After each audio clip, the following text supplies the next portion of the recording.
A continuación, en Poder 97.1, tu Hora Informativa. Entrevistas e información para nuestra comunidad. Y ahora con ustedes, Ida Pérez.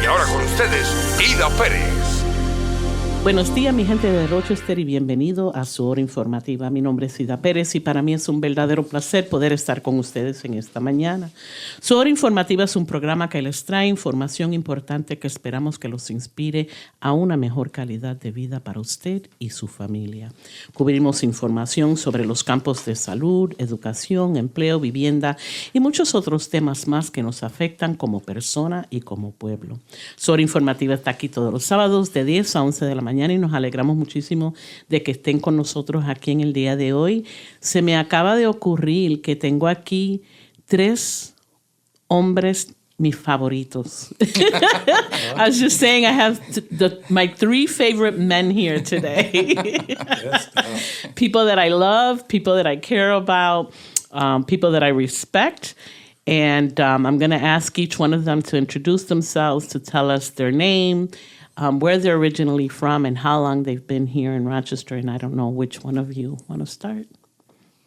Bueno, gracias por la invitación, Ida. Sí, claro. Shalim Natel Vázquez, yo soy el director de proyectos especiales o Director of Special Projects at Ibero-American Action League. I was born and raised in Yauco, Puerto Rico, pero I've been here for, 25 years now. Oh, wow. Yeah. I think I've known you since you first got here. Yeah, pretty much. ¿Verdad? Que yeah. sí, que nos conocemos that long ago. Time. Yeah, cool. And what brought you here to Rochester, Shalim? So my mom was receiving treatment at the Cancer Center at U of R, and that's what brought us here. Yeah. What about you, John? Good morning. Good morning. Thank you, Ida, for having me. Of course. My name is John Harris. I'm actually the Chief Operations Officer at Hora Informativa Charter School. I've been in Rochester all of my life, born and raised right here in the city of Rochester. Did your parents come from anywhere else? My father was from the South and my mother was from Syracuse. Okay. And how they ended up here in Rochester? They actually met in college back in wow. Okay, cool. in 71, I think it was, at SUNY Oswego. Oh, nice. And then they Look relocated to Rochester. How about that? Yeah, I didn't know that story of your parents. You'll learn a lot about me. Yeah, cool. ¿Y tú? I am Cheo, also known as Jose Delgado. I am the operational manager for Planet 8 here in Rochester. I was born in Brooklyn, raised in Rochester, back to New York City. Then from here, I came back to Rochester, to Florida for about 20 plus years. Moved back to Rochester in 2011, and I've been here ever since. Yes. Awesome. And what brought your family to the United States? Because I'm assuming your mom was from... My mom's from Fajardo, and my dad is from Ay Bonito, from Puerto Rico. Yeah. And what they brought them here, I wasn't even here to even know what brought them here. So you got homework. You got to call your mom later and ask her, Mom, why did you come to Rochester? Why did you come to the United States? I really don't think I want to find out, to be honest. You know what I mean? Because, and the reason why I say that, because when I moved here, growing up here and knowing where I came from, I went back to the city because I wanted to be a part of that, right? And then when I came here, just being brought up, with a single mother, you really want to ask questions. You know what I mean? So I didn't. I know when to shut up. So, but at the end of the day, having you as a family member, having all the collasos, I mean, that's. I don't ask questions. Yeah. I just do what I'm told. You figured I had a family. I don't have to worry about anything else. Exactly, correct. Yeah. And I'm blessed, just to have you too, what I mean? And first of all, you look beautiful today. Aww. And just for the record, I don't care. I do what I want. He always kisses me and bites me on my shoulder. Why, I don't know, but I love you. That's what he does. Love hurts. I love you. So today we're going to be talking about the annual coat drive that Ibero does in partnership with Eugenio Maria de Hostos Charter School and obviously Planet 8. So Shalim, tell us a little bit about that. Tell us about how many years have you guys been doing this? What started it all? Give a little bit of histories for those that may not know anything about the coat drive. So yo lo hago en español, Cheo lo hace en inglés. Pero el coat giveaway empezamos en el 2014. En aquel... So déjame hacer la pregunta en español. Okay. So la pregunta era, van a hacer el regalar los abrigos. que es algo que se hace anualmente, un evento que se ha estado haciendo ya por varios años.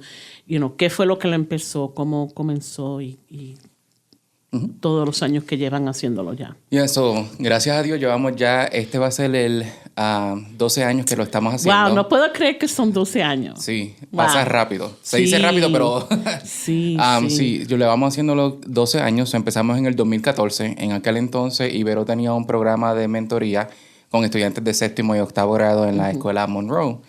Y ese año, ellos estaban bien interesados en hacer un proyecto comunitario, especialmente con las personas deambulantes, por lo que estaba pasando en Washington Square Park, aquí en Downtown, y lo que estaba pasando con un por ciento en la nación. So, ellos estaban bien movidos y fueron a una competencia que en aquel entonces Lovely Warren era la alcaldesa, y ella hacía una competencia en la que le daban una beca a los estudiantes para poner a hacer un proyecto comunitario. So, ellos llegaron, el equipo de nosotros llegó en segundo lugar ese año y recibieron $500. En aquel entonces, Angie, Angélica Pérez Delgado, que ahora es la CEO de Ibero, pero en aquel entonces creo que era a board member, ¿verdad? Sí. O estaba por lo menos conectada como voluntaria. Ella se había graduado del programa de liderazgo de United Way. Y entonces querían hacer un proyecto. Cheo estaba colectando abrigos en el almacén de Planet 8 y no tenía dónde enviarlo, ¿verdad? Porque normalmente ellos envían los abrigos o las fábricas a Sudamérica.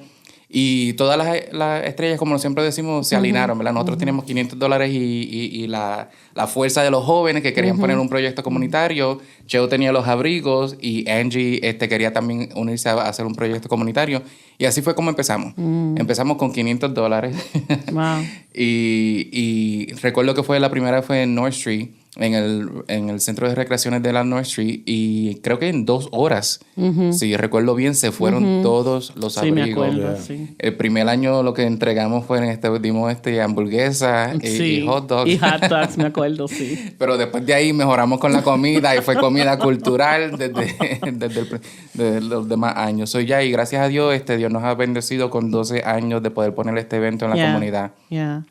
So, Cheo, tell us a little bit about what happens at Planet 8, because I know you're the regional manager. Tell us a little bit about what's the area that you cover, and what people mostly donate there. Where does it go, and how did the coats became part of this event? Okay. So just to clarify, I'm not a regional. I'm an operational manager. okay. I don't want to get fired. Okay. You know what I mean? Something I'm not. I wasn't sure. No, it's okay. It's okay. So Planet 8 is basically collects, donations like clothes and shoes, and believe it or not, even trash. But at the end of the day, we trying to save the landfill that's here, But all the clothes that I get goes directly to South America, and it gets donated over there, and then basically it gets sold over there. But that money, that we keep back, we keep like 3%, but the 97% stays over there because that's what helped the organization to help them over there with agricultural stuff. If they need new schools or plants, anything to keep them sustained over there, and closed over there, especially with the new products that we have here to go down there, and they need it. So that gets distributed to the different areas throughout South America. So it's not just, one particular spot. It can be Honduras, Guatemala, and so on. And as far as over here, what I run is the whole upstate operation. I knew it was a big part of, so it's not just Rochester, right, but right. I go as far as, Syracuse, East Syracuse, all the way down to as far as Hamburg. But back in the days when I started, before COVID and all that happened, I used to go as far as, Jamestown and Fredonia, and way past that, almost towards Rome, and all the way up towards Watertown. And so I covered a lot, and the southern tier as well. But I condensed it because, during the COVID pandemic, I lost a lot of sites. At the end of the day, we lost a lot of people, and the story goes on when I'm still standing. And thank God for that, because I had to run the operation for 6 months. But as far as the code goes, how that happened was, I never tell the story, but to be honest with you, I always put God in first. Because, I was already sending coats and all that. But something triggered, and I just why do people need coats in the summer? Like, it's all year-round heat. For a reason, I just took it out. I just didn't know why. But, God always has a purpose in life. And I just... So you, all of a sudden you said, why am I sending coats over there? Let me keep the coats over here. Yeah. After a whole year, sending coats down there, it did dawn on me why. But for whatever reason, like I said, I don't question nothing in life. I go with the flow. In that particular moment, when I started telling the guys in the warehouse, put the coat to the side, put that coat to the side. Let's just take the coats for whatever reason, And then when Charlene and Angie, people don't know that because again, I always put everything God first, and God always has a plan for everything. We have is out of our control, but look where we at right now. Who would have thought that, right? But God, it's like He knows more than what we do, so I don't question it. So I just go with the flow. I've been doing that all my life because at the end of the day, I came in this world alone. I'm leaving alone, and life is what I make it. So wow. So then, how did the coats come up with Angie? Like, how did that conversation come about? Well, I remember Salim and Angie graduating from that program they were doing, and so they wanted to come up with a plan. I was like, well, I told Angie, I said, I don't know, maybe you can talk to Shalim as well, because y'all want to do a project. I got coats. That's all I can tell you. I don't know what to do with it. You know what I mean? And then it was meant to be. So you were just storing these coats in the warehouse? Didn't even know why. Didn't even know why. It's like Moses, when he started building a boat, he didn't even know why. At the end of the day, there was a purpose in life. I just got to throw it in there. You just don't know. Yeah. You just don't know. Wow. See, I didn't know that you were already storing, like I didn't know that part, that you were already storing the coats. Yeah. I know Angie asked you, what are you doing with all these coats? And I didn't know why. But now I know why. You know what I mean? Yeah. Wow. So, that's pretty cool. Yeah. That's a cool story. Now, John, I know that you guys came into the picture maybe like on the third year, right? When we started all of this, and how did you guys come about? Like how did that partnership happen? This gentleman right here. So it sounds like, and he's pointing to Charlene, by the way. Yeah. It was Charlene, not our modern day Moses. Yeah. I met modern day Moses a little later. That's all right.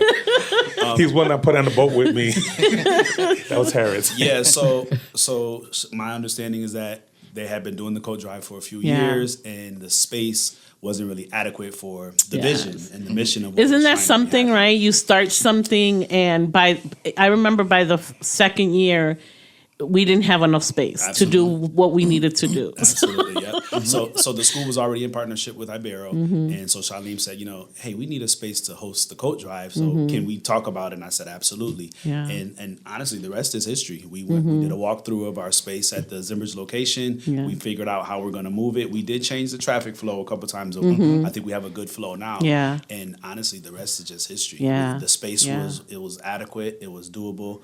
We were able to get multiple people in the building at a time and give out these coats. Yeah. So that's kind of how it started. Yeah, and I think what's made it nice having it in the same place, working with the same people with you and your team, is that we already know what to do. Absolutely. Right? So you come, boom, boom, boom, you bust it out. You don't waste a lot of time having to plan how you're going to do it. Absolutely. I think the only thing we worry about is the weather, right? If it's too cold or whatever, how are we going to get people in? And we've been pretty fortunate the last few years. Where it's been warm. The weather even the weather has cooperated. Yeah. So, Shalim, I know you said you guys, did like at the beginning you had a $500 scholarship to be able to do some kind of community project. I know that was a one-time thing. So how do you guys support this event now? Like how does that work? Because it does require, even though the coats, the community donates the coats, right? We got the space from Eugenio Maria de Hostos Charter School, but you still provide food to the folks. There's still some logistics and some things that need to be done that does require some money. So how do you guys do that now? Yeah, so like we mentioned at the beginning, it was a $500. And Ibero has a way of doing things with a little bit of money. Yes. Because I remember Ibero itself started with a $5,000, some kind of, I don't know where the money actually came from, but I remember it was $5,000 when the agency first started. Hacemos de tripas corazones. De tripas corazones, for sure. So like I said, the first year we took the kids to a competition and they won $500 from lovely Warren, who was a mayor at that point.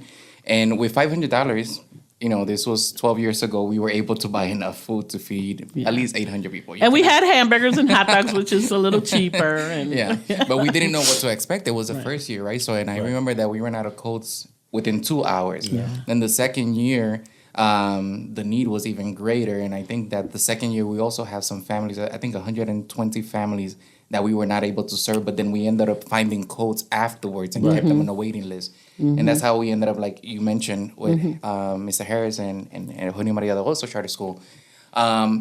When it comes to the financial portion of it, I always say it's a collaboration of love. Like, really, we make so much with so little. So we always try to find different sponsors that really believe in the mission and the work that we're trying to achieve. So over the years, we either had, Project Hope at 1 year. Well, for a couple of years when Miguel was in charge of Project Hope, they gave us some funding. Citizens Bank, ESL was a partner at one point. So for the last 2 years, so this year and last year, we had Advantage Federal Credit Union and the Summit Federal Credit Union. So I believe it was Jessica Del Valle was having a meeting with them. And she was talking about some of the different initiatives that we had at Ibero, and they were really intrigued by the coal giveaway. So we set up a meeting. I talked to them a little bit more, and they were like, immediately. Actually, it was, I think, Advantage Federal Credit Union. I only met with them, and they believe in the mission so much that they say, you know what, I'm going to reach out to my partners at the summit, and I'm going to ask them to match what we're they like to you. compete. But they I found that out about funders. They like to compete. But they asked, they after the meeting, they really were moved by the work that we were doing, and they said, you know what, we're going to call our partners at the summit, and we're going to ask them to match dollar by dollar what we're giving you. And then this year, even before I started planning, I think in July, they started emailing me. I'm like, I'm going to give you money this year. Don't forget about us. Yeah. And I'm like, oh, perfect. So every year, it's really different funders, but it's people that are, interested in the work that we do. What I always think, and, that will be one of my special projects one day, I really think, people don't really realize how big of a project it is, right? Because we're only thinking about the day of the event. But in reality, Cheo runs the operations all year round, collecting the codes, right? If we were to pay for those trucks, for the manpower to collect the codes, for storing the codes in a warehouse, we would not storage be able to alone would cost you money. Then when you think about like the funding that we get to be able to provide a warm meal, a cultural warm meal to individuals, the vendors that we have on site to provide additional resources. If we were to pay for security, because the school and the building not only donates the space, but they always have volunteers from maintenance staff, from the kitchen, security guards that come and volunteer the hour. Right? So I always think if we were to put what the real cost of this event was, it would be probably over $10,000 to make it happen. But people don't realize the day of, because it's only, and even the sorting, we do the event, it's going to be November 22nd. But the weekend before, we always go to the warehouse and sort, because we want to make sure that what we're giving is a gently used coat that is in good condition. So, it's definitely an operation of love. Yeah. And I know that with some of the funding, not only do you cover the food, but you're also able to get certain coats, because even though, Cheo collects a lot of the coats through Planet Aid, sometimes there's age gaps, right? And so you don't find coats maybe for very little ones, or or maybe bigger sizes. And so tell us a little bit about that. Yeah, so the majority of the coats that we always receive, I would say, is probably like 5+, right? So we always have a need for infants, toddlers, right? So oftentimes if we have a little bit of money left after we pay for the food and the catering and every other expense that we have to pay for, then we try to order some of those coats from, Walmart or Amazon or whatever, so we can have at least some of them. In the past, we have had some vendors that also provide specifically coats for toddlers and younger children. So if you're listening, right, so there's still time to donate. So find one of the Planet Aid yellow bins, and Cheo can provide a little bit more information. But you can donate coats, especially for those younger ages. Yeah. So the again, if people are listening, because this is a family affair. So, you might have an entire family come in, that could be from mom and dad to maybe the youngest being a baby. So we really need coats of all sizes and types, to be able to serve an entire family. Absolutely. Cheo, if people are interested in donating any kind of coats, can you tell us maybe some key locations where people can go to? I know you tell them, look for the yellow box, but, are there some key places where people can go? This is what I say. This is the first time I'm even going to say it like this. If you have a coat, and I know what, times where it is where you don't have transportation to go to one of the yellow bins, where we are located at 1170 Lexington Avenue here in Rochester, New York, right next to the Amazon building, right on Lexington. But if you cannot make it to any of my yellow bins, because you can go online and look up for upstate New York, it'll give you the closest one. Yeah. But because the circumstances with the weather changing, some single parents can't go out there. Right. If you go on Facebook, right, and I'm going to put this out there, look up for my name. It's going to be Daka Cheo, Dakacheo, 2 words. Just to clarify, send me a message on that. And if you have coats, I would literally come to you in the city of Rochester just to pick up the coats. Okay. But don't call me on the weekend. Don't hit me up on the weekend. But Monday through Friday, hit me up and I will come to you to save you that. And this could be also like, let's say an organization that wants to contribute, they can collect the coats in their agency and then call you and you can go pick them up as well. That's correct. So that's another way of doing it. I know that we have a box at 777 Clifford Avenue, which is the Ibero Early Childhood Services Center. So people can go there. We also have 2 at 27 Zimbridge at our elementary school as well. Yes. Right. So if nothing else, right, you can go at least to those 2 locations and drop them off. And I know your guys come often, to pick up whatever is put in that location. So you got 777 Clifford Avenue, you got Eugenio Maria de Hostos Charter School on Simbridge, and then you can look online or you can send Cheo a private message through Messenger, and then he can go and pick them up. I can't stress enough how important it is, that, because I know if people kind of hesitate sometimes donating to the boxes, whether it's Planet 8 or any other box that's out there, because they don't, I've heard people say, well, I don't know where that really goes. Well, if nothing else, that coats will stay here in Rochester and will be given to a family that is in need. Charlene, talk to us a little bit about the increase in numbers, because I remember the second year. Like I remember the first year, but I remember the second year in particular because I remember parked on St. Paul and seeing an enormous amount of people getting off a bus. Like a city bus, right? And I'm thinking, wow, where are these people going? And they were actually going to our event. And I remember that was the year that we had over 150 people that we were not able to serve because it went that quick. What has been the number since? Because that year really struck me, especially seeing people coming on a bus. Like they didn't drive there. They actually caught a bus from somewhere else to come there specifically to get a coat. So to me, that was impactful because, it made me think about, wow, I may not need a coat, but look at all these other people that needed a coat that they actually caught a bus to come and get a coat. So tell us about the numbers. Yeah. So when we first started, I probably would say like we were servicing between 600 and 700 individuals. Over the last couple of years, it continues to grow. And last year, we served close to 1,000 individuals that came through our doors. And we served 1,200 meals, because everybody gets a meal and they can take for the family as well. So the need has definitely grown. I remember when we first started in 2014, there was also a lot of other non-for-profits and organizations that were also doing a lot of different coat giveaways and similar events. And over the years, they stopped doing it. I remember the Salvation Army used to have a big one, Project Bundle Up.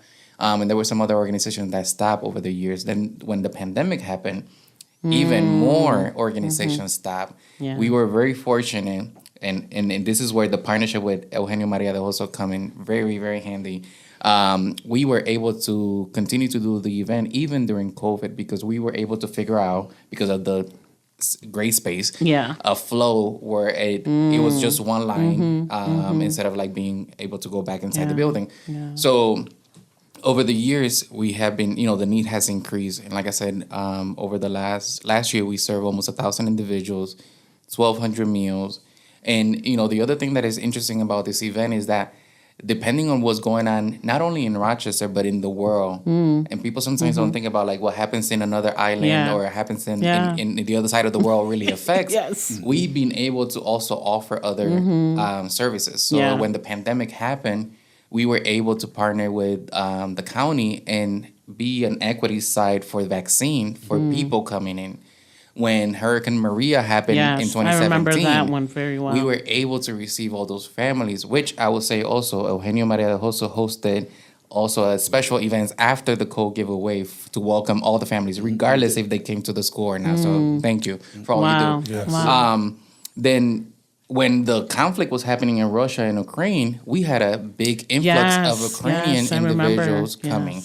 The last 2 years when, there was a lot of migration from Texas and Arizona sending, individuals, we had a influx of Venezuelans, Mexicans, Colombians coming through our doors, right? And last year, we had 8 languages spoken at the code giveaway, to the point where we had to use the translating app to be able to communicate with some families that only spoke Arabic. Oh, wow. And we weren't able to, and we're like, the heck? How do we do this?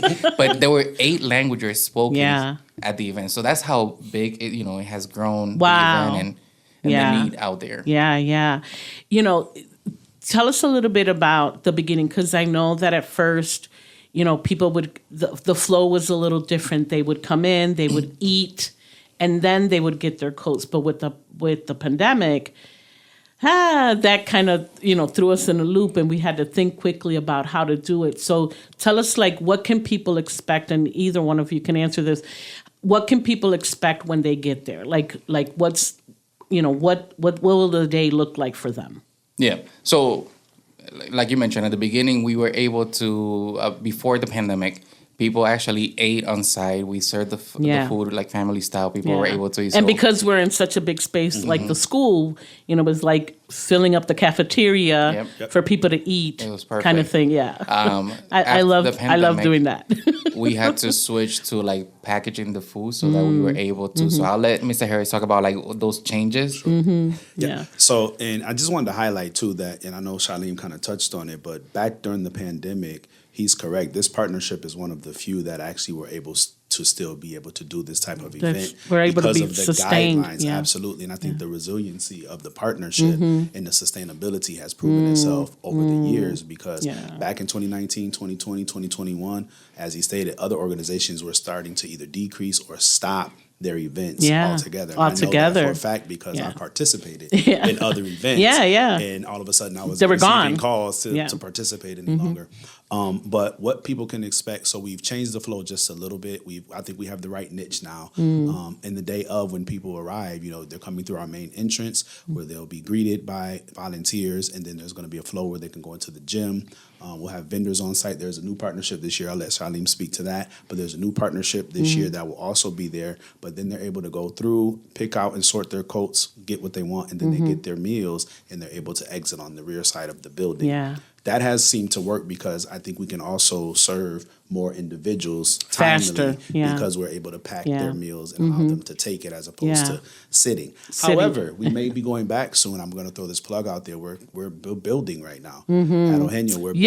Oh my God! Yes, I'm so excited. So eventually we'll have an even larger space, and that will be used to serve the individuals in our community. So I'm excited about that as well. Cool. Yeah. Tell us about the new partnership. Yeah. So one of the things that we're working. So Ibero has a 1115 waiver program. So what we're going to be doing this year, in addition to the regular vendors that we have for like RG&E and health insurance, that kind of stuff, we're going to be able to, for the families that want to be screened for the 1115 waiver, they will be able to exit, like Harris said, through the back of the building and then come through the little driveway And then we will have some classrooms set up and other volunteers that will be screening individuals to see if they qualify for additional supports. And I think that's really so important, especially with everything that's going on in the country. So to be able to screen individuals to see if they qualify for additional support, whether it's food or housing or other needs. So we'll be doing that in partnership with Joyce Rodriguez, who leads the Care Management Division, and Kayla from the Community Resource Center. They will be on site to screen individuals. Nice. And then whoever is not able to be screened on that day, at least they will be giving an appointment so that they can come back to our Community Resource Center and complete the assessment and everything that they need to do. Nice. Charlene, tell us a little bit about the way the coats are given to families, because I feel that, and I don't know how other people do it, right? Like, I don't know how they go about giving when they're giving away coats, but I feel like ours is very unique and very personalized. So tell us a little bit about that. Like, how are the coats, once that person walks into that gym and the coats are sorted by size, what happens? Yeah. And why is it that you need a good crew of volunteers? Yeah, because that's the other thing. Like, normally, sometimes people, we always do a meeting right before we open our doors to really explain to people what the history, what's the purpose of us being there.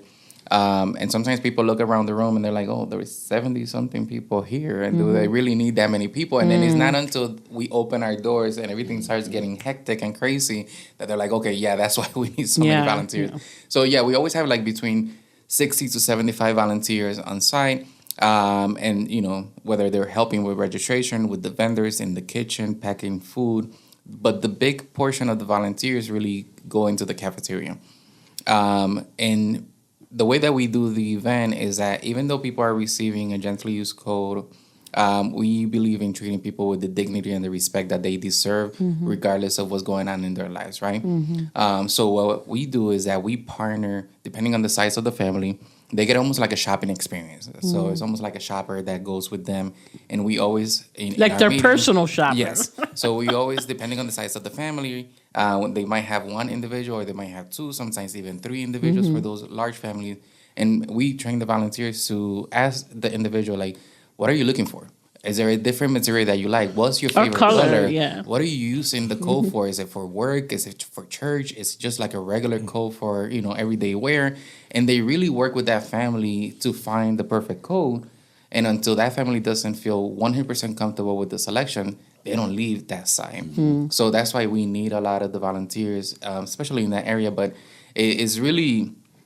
beautiful to see the bond that sometimes even very quickly those volunteers form with the families, because I think sometimes people, when they come to these type of events, they're almost expecting like, oh, here, I'm going to tell you what you're going to get, or you get what you get, right? And that's not the way that we approach the situation. We really is like, what's your name? How many people are with you? What's your favorite color?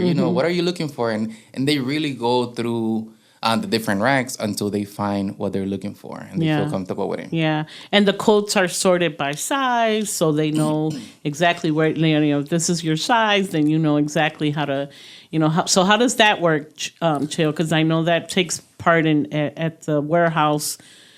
Man, I wish Juan was here, man, because Juan has that on lockdown,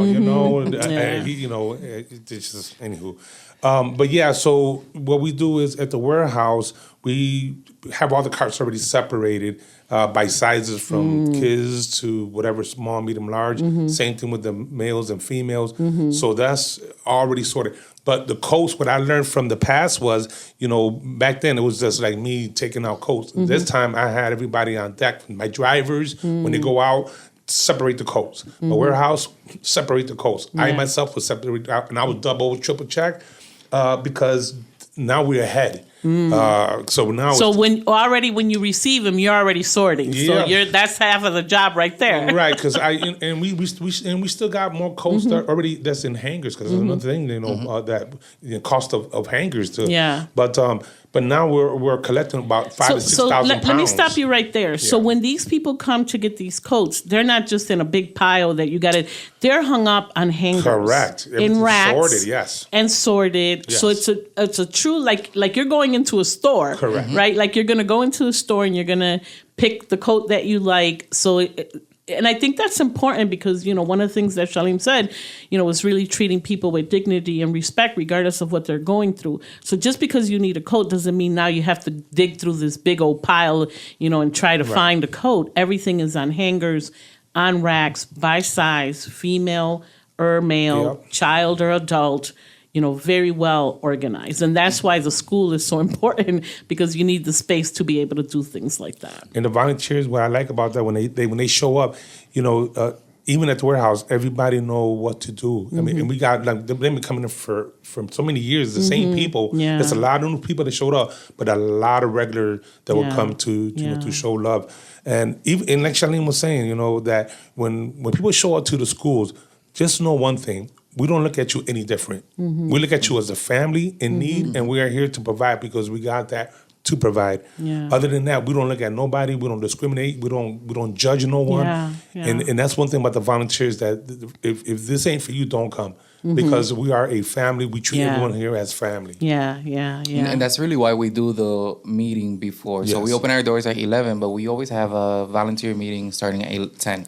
And it's really for that same reason. Like, if this is what the expectation and what we're expecting you to behave and to carry yourself, if you're not able to, then, There's the doors in the right. You could go out the back to door. the left, yes. Every to the left. I do think the volunteer piece is also huge, and I do want to speak to the fact that even over the last few years, the school has increased our number of volunteers. We have student volunteers who now assist each year in our student council. And that's at a our good high school. experience for them. Absolutely, Yeah. because they can see it. Not only can they see it in real time, but they also spread the word that they're going to be there, which again brings additional people in. Yeah. So we always have representation from our high school, sometimes even our middle school.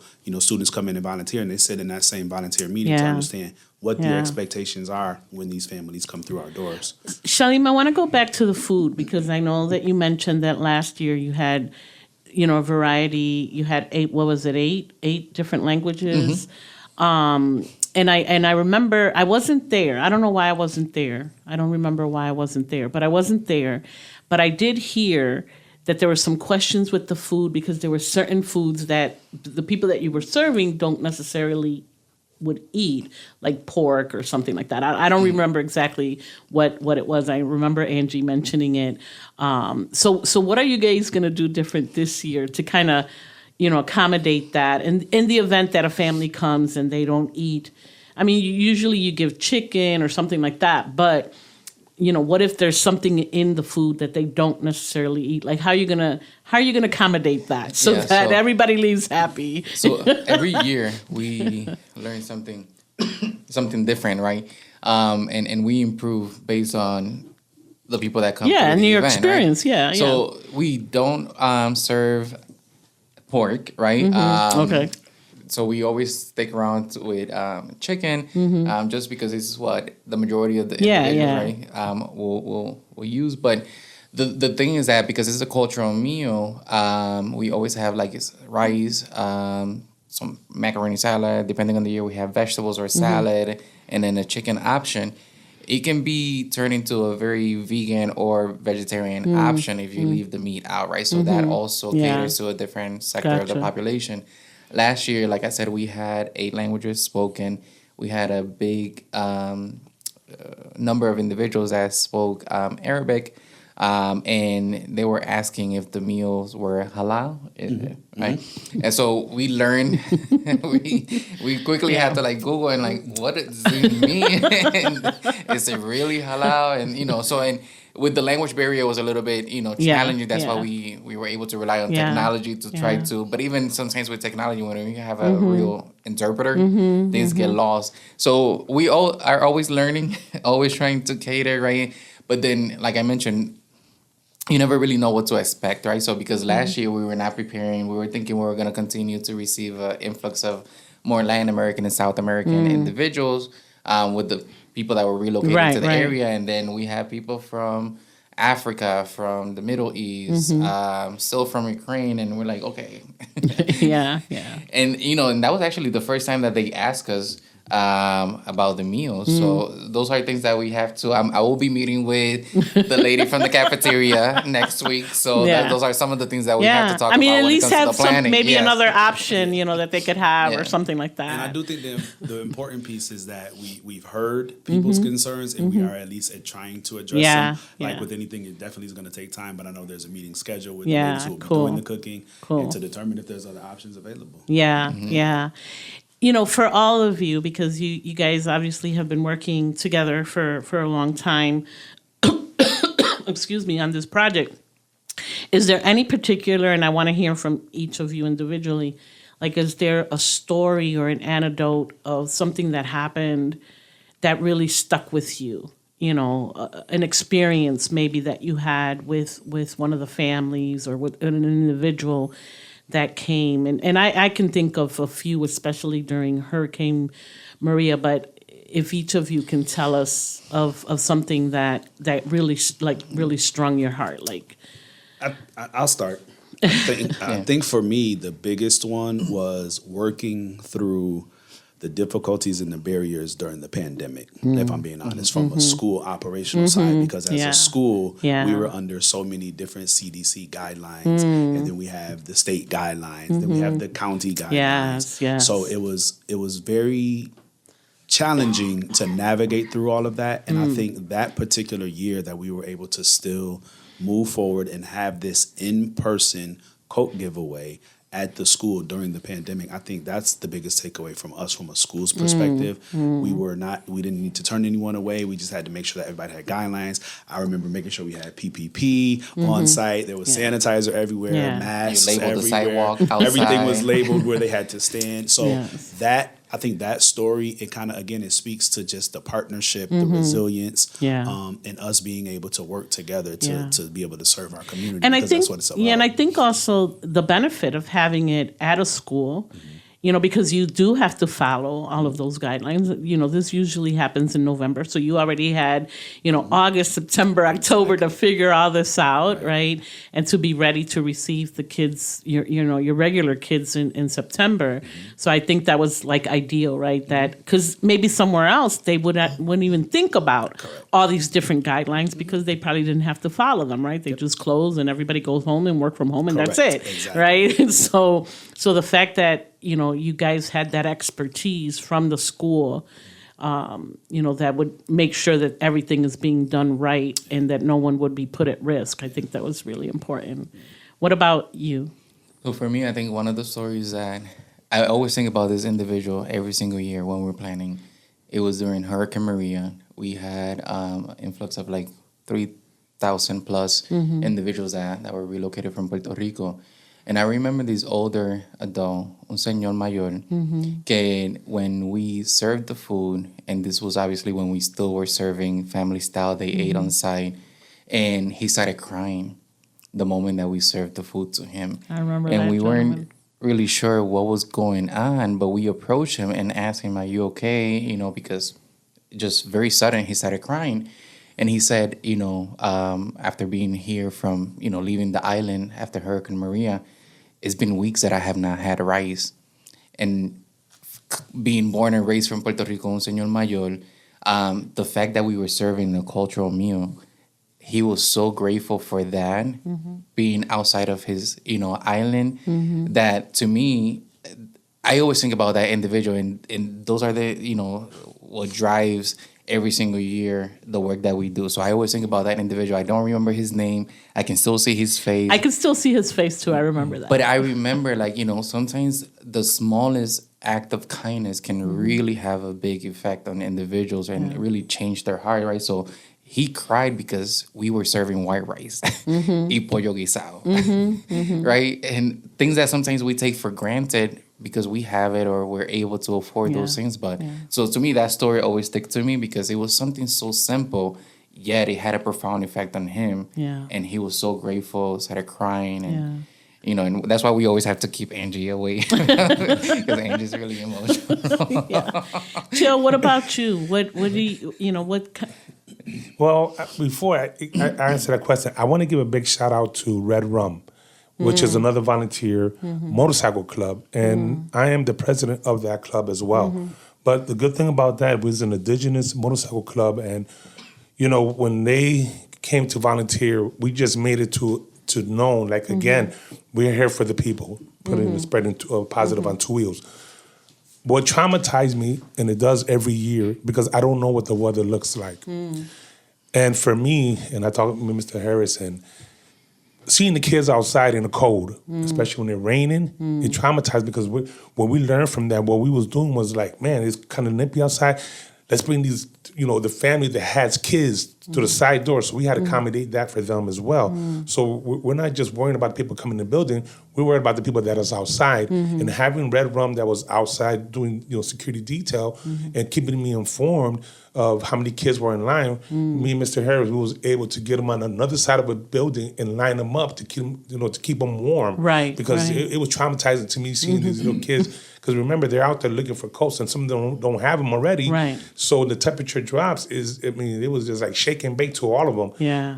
But we was able to not say grab them all, because again, we there's so many people you only allowed in the building. Yeah. But that traumatizes me every year, because I don't know what the weather looks like. Yeah. And I'm always thinking, man, we need some hot chocolate out there or something. But somebody sponsor that for us, please. We broke. That's actually the only idea we have not been able to figure out. Man, we need some hot chocolate. We really do. Because, the temperatures drops. And it varies. But that's what's traumatizing to me, is watching small kids out there just freezing, trying to get a coat. You know what I mean? But that's where I'm at. Yeah. So, Shalim, real quick, tell us, what can people expect? Tell us the date, the location, the time. Again, what can people expect that they, anything that you feel that the community needs to know? If they want to donate, how they can do that. If there's a sponsor out there for hot chocolate, let us know, type of thing. For the day of the event, it's going to be November 22nd, so Saturday, November 22nd. We open our doors at 11 a.m., and what you can expect is a gently used code. So we always try to connect individuals with, serve a warm meal, connect them to resources that they may need. So we invite different vendors from healthcare to RG&E and any other things that we think will be helpful for people, especially during the winter months. Like I mentioned, we're going to be screening for the 1115 waiver to see if individuals qualify for additional resources that they may need. We open our doors at 11 until we run out of codes. So come in early. It's first come, first serve. And when we run out of codes, we close our shop for the day. So ahora lo digo en español. So el evento va a ser noviembre 22, sábado noviembre 22. Abrimos las puertas a las 11 de la mañana. Y lo que pueden esperar es un abrigo. Servimos alimentos, ¿verdad? Una comida, un almuerzo que se pueden llevar.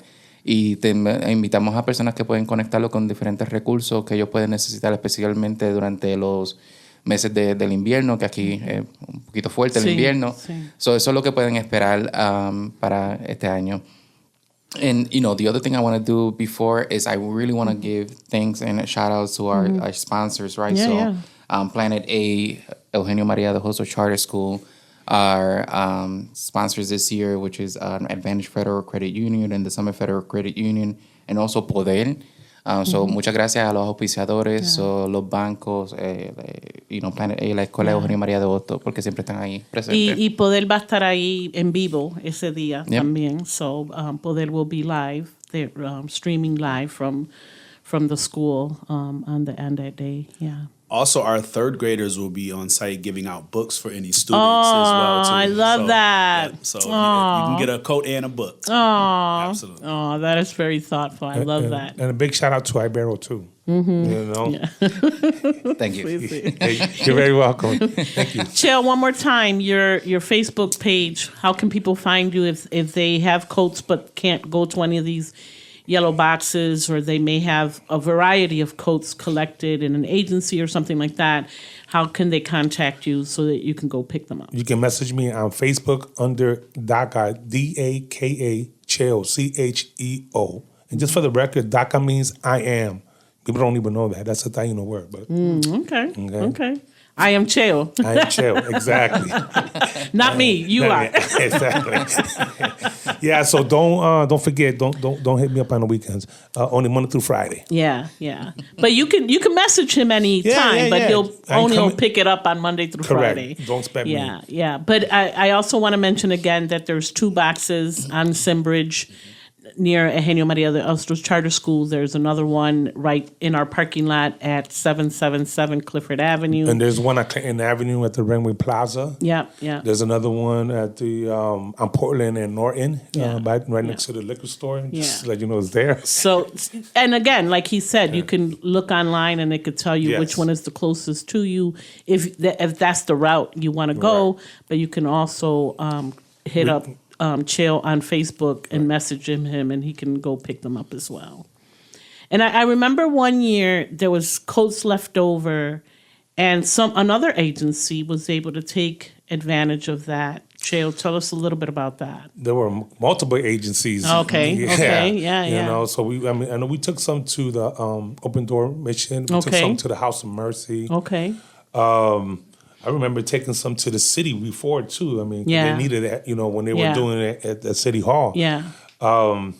It's just so many. One year we and were didn't able you take some to Albany or something? I was going to say Centro Civico as well. Yeah, Centro Civico. But I also took some to Geneva. Yeah. I took some to Buffalo. Yes. Some churches as well. Because even behind the scene, people start, even though the event is over, they're still hitting me up. Yeah. Even after Christmas, I still get hit up if I still have Costa Villa because the families are still coming.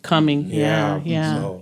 And even last year, we were able to do so. The last couple of years, like you mentioned, it's almost like a second event. Last year, we donated the rest of the coats to the La Plaza, the International Plaza. And Jason was able to do a second event where we helped, I think, 120 other families. Wow, look at that. At the International Plaza. So definitely anyone, hesitating to donate a coat to Planet Aid, please know that those coats stay here and that people really need them. People really take advantage of them. So any gently used coat, please put them in those boxes or hit up Cheo on Facebook, like he said, so that we can get a hold of them because it'll definitely benefit someone. Yeah, because I also remember donating to Father Tracy. Yes. So, No, I remember you giving a bunch of coats to, and I was like, man, que mucha rendido esos coats. Yeah.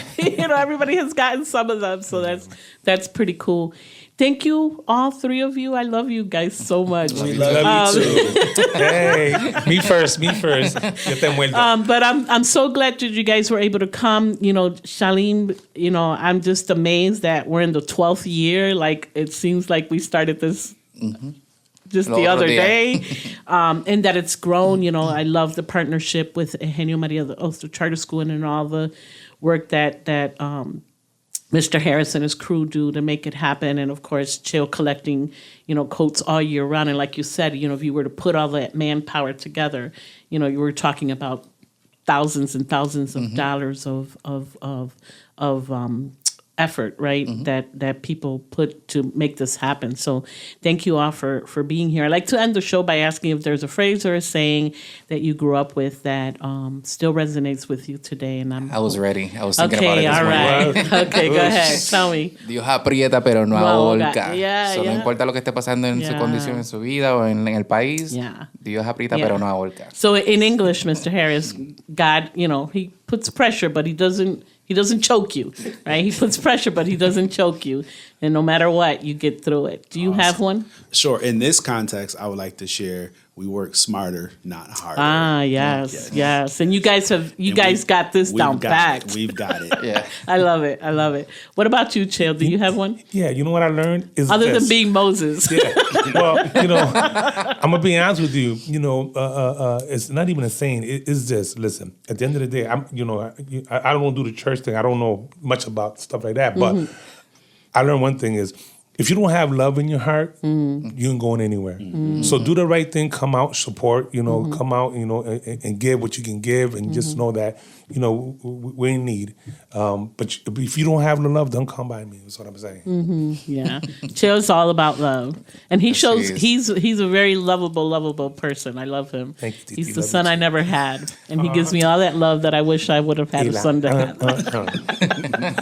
Well, thank you all for being here with us today. Gracias a a todos por acompañarnos en esta mañana. Lo esperamos nuevamente el próximo sábado de 10 a 11 de la mañana en Poder 97.1 FM, la única estación radial latina con dueños y operados por latinos, por la comunidad, para la comunidad. Esto ha sido su hora informativa, trayendo la información importante que esperamos que los inspire a una mejor calidad de vida. Que pasen una linda semana. Hasta la próxima, mi gente.